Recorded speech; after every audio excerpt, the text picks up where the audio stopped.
What is the reality of FDR and CVR? और जब black box को पहले ही पता लग जाता है दुर्घटना का, तो ये आखिरकार हुआ कैसे? फिर इससे यही साबित होता है कि या तो पहले सही तरीके से इसकी जांच ना की गई हो या फिर ये बाद में बिगड़ा हो। And the main thing is who can find out the reality of plane crash and can we trust on black box? So let's go and know the reality of black box। 12 जून एक ऐसी घटना जिसमें air India का जो plane था वो crash होता है अहमदाबाद में तकरीबन 1:00 के आसपास, जो कैरिड कर रहा था 242 पैसेंजर्स और 12 क्रू मेंबर्स को। और इस पूरे ही प्लेन क्रैश से रिलेटेड अगर आप देखें तो एक चीज भी ऐसी नहीं है जो अभी तक इसका पता लगा सके कि ये प्लेन क्रैश क्या हुआ था। लेकिन अब जो मैं आपको बताने वाला हूँ, एक चीज थी इस पूरे ही प्लेन क्रैश से रिलेटेड जो इसका पूरा पुख्ता पता लगा सकती है कि ये आखिरकार इसकी किस कमी के वजह से ये पूरा ही प्लेन जो क्रैश हुआ है वो क्यों हुआ है। तो उसका नाम है भाई ब्लैक बॉक्स। अभी जो खबर मिली है कि जो प्लेन में ब्लैक बॉक्स था वो मिल चुका है, तो उसके अकॉर्डिंग ही अब इस पूरे ही केस का जो है वो खुलासा होगा। तो हम सबसे पहले जानने की कोशिश करते हैं इस ब्लैक बॉक्स के बारे में। तो ब्लैक बॉक्स नाम की चीज हर प्लेन के अंदर रहती है और वो उसकी सारी ही प्रक्रिया को रिकॉर्ड करती है एक तरीके से। यानी ब्लैक बॉक्स जो होता है एक रिकॉर्डिंग डिवाइस होता है जिसे हम फ्लाइट रिकॉर्डर भी कह सकते हैं और कहते भी हैं कि इसका काम जो होता है फ्लाइट की बातचीत को रिकॉर्ड करना ही इसका काम होता है। लेकिन इसके दो प्रकार होते हैं जो दोनों अलग अलग तरीके की आवाजों को रिकॉर्ड करते हैं। एक इसमें होता है भाई CVR और एक होता है FDR, जिनका दोनों का ही काम जो होता है पूरी तरीके से अलग अलग तरीके की वॉइस रिकॉर्ड करना होता है। सबसे पहले हम बात करेंगे यहाँ पे CVR की, उसके बाद FDR के भी बारे में आपको मैं बताऊंगा। सबसे पहले CVR के बारे में हमें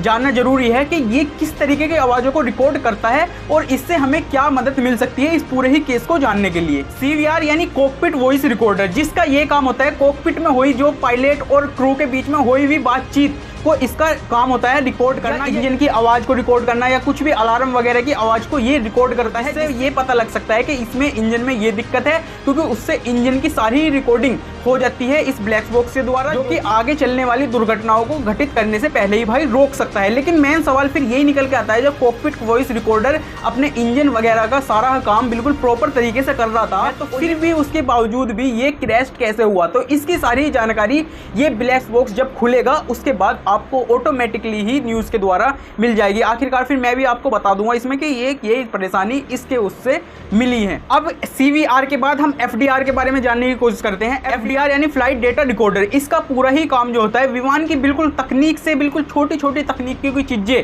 उसको रिकॉर्ड करना, ऊंचाई, गति, दिशा या इंजन की समस्या को रिकॉर्ड भाई CVR भी करता है और इंजन की समस्या को रिकॉर्ड भाई FDR भी करता है। इसके ब्लैक बॉक्स से दोनों ही प्रकार इंजन की स्थिति को तो बिल्कुल ही प्रॉपर तरीके से रिकॉर्ड करते हैं, जिससे आगे की होने वाली दुर्घटनाओं को रोका जा सके। और भी FDR भाई और भी बड़ी बड़ी चीजों को देखता है, अन्य बड़ी बड़ी तापमान वगैरह। यानी इनका पूरे तरीके से काम जो होता है एक तरीके का यही होता है कि वे आने वाली आगे की दुर्घटनाओं को बचा सके, या फिर जो कभी भविष्य में जाकर ना हो किसी वजह से जो ये सिचुएशन घटी भाई अहमदाबाद के अंदर।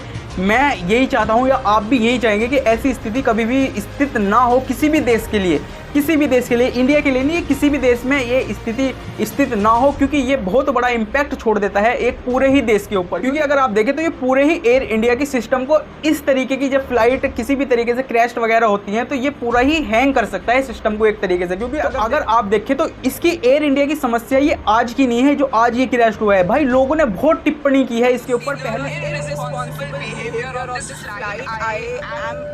एक्चुअली शॉक, मेरा बेटा 3 साल का है, बेचारा पसीने में भीग चुका है। We are pushing the crew button, but none of the crew is coming. Again and again, everyone is pushing. Just look at the situation. Just look at the situation. हमने कम से कम सारे लोगों ने 100 से भी ज्यादा बार क्रू को बुलाया है, but none of the crew member is responsible enough to come here and speak towards us. Look at the situation. ये रात को 12 साढ़े 12 बजे की बात है। फ्लाइट का टाइम है 7 बजे और 7 सवा 7 की फ्लाइट से 12:30 बज चुके हैं। But there is just zero awareness of the thing what is going on. अगर टेक्निकल इशू है तो you should be very responsible कि आप अपने पैसेंजर्स को परेशान मत करो, सबको आराम से एयरपोर्ट पे कराओ या फिर दूसरी फ्लाइट दो। यार ये क्या तरीका लगा रखा है आप लोगों ने? Look at the situation. We want to show you.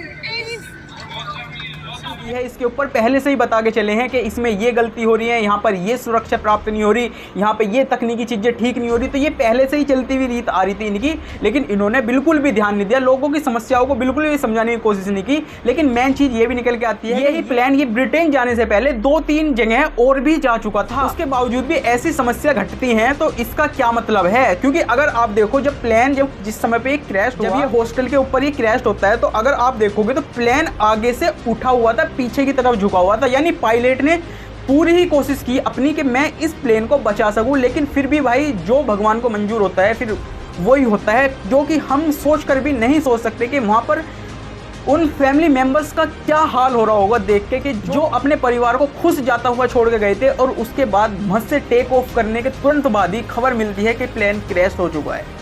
तो ये एक बहुत बड़ा सच जानने के लिए एक सबूत मौजूद होगा ब्लैक बॉक्स का खुलना, ये जो अभी मिल चुका है। और इसकी भाई ये अगर पानी वगैरह में भी गिर जाता है ना, तो करीबन 30 दिन के आसपास तक का डाटा अपना कंट्रोल कर देता है, यानी 25 घंटे तक का डाटा ये अपने अंदर रिकॉर्ड कर सकता है। और 30 दिन में पानी में पड़े पड़े भी भाई ये सिग्नल भेज सकता है, जिससे वहाँ पता चल सके कि ये आखिरकार है कहाँ, इसे ढूंढने में मदद हो सके। तो अब यही एक ऐसा पॉइंट होगा इस पूरे ही केस के खुलासे में, जो ब्लैक बॉक्स के द्वारा हमको पता लगेगा। देखो खबर अभी और भी निकल के आ रही है, ने जाते जाते क्या कहा था, क्या बातें बहुत रिकॉर्ड हो गए, बहुत आ रही हैं, बहुत ट्विटर पे देखोगे तो बहुत चल रही है। लेकिन भाई मैं उन चीज़ों पे विश्वास नहीं करना, क्योंकि भाई जब तक ब्लैक बॉक्स का खुलासा नहीं हो जाता, जब तक आप किसी चीज़ों पे ऐसी विश्वास ना करें, मुझे भी लगता है। क्योंकि अगर आप देखो तो उस प्लेन में एक व्यक्ति था जो कि बचा है, उसके अलावा कोई भी व्यक्ति ऐसा नहीं है जो बचा है। 42 लोगों की जो पैसेंजर्स थे, 42 पैसेंजर्स थे, वे सारे के सारे ही मरे हैं, बस एक को छोड़कर।